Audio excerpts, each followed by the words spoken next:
La réalité du combat, en fait, du péché en toi, c'est que quand tu as accepté Jésus-Christ dans ta vie comme sauveur personnel, en ayant reconnu qu'il a donné sa vie pour toi par amour, pour que tu puisses être sauvé et qu'il est ressuscité euh, pour que tu puisses hériter d'une nouvelle nature et hériter du Saint-Esprit qui t'insuffle la vie.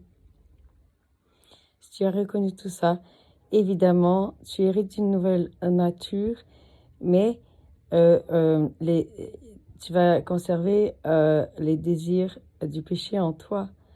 Et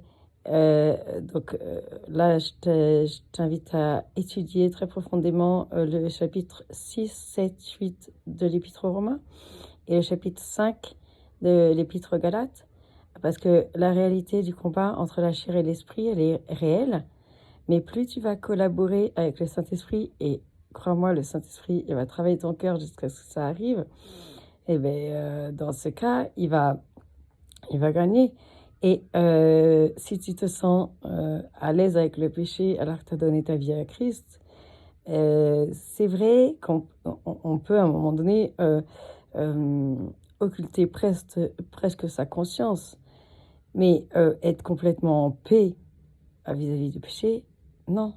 Enfin, moi, même dans mes plus grandes défonces, je n'ai jamais pu oublier, mon Dieu, je n'ai jamais pu oublier que j'étais en train de faire le mal et que je devais crier à Dieu. Donc, bah écoutez, si ça ne vous arrive pas, je ne sais pas quoi dire. Mais moi, en tout cas, je n'ai jamais été à l'aise avec le péché. Voilà, bisous.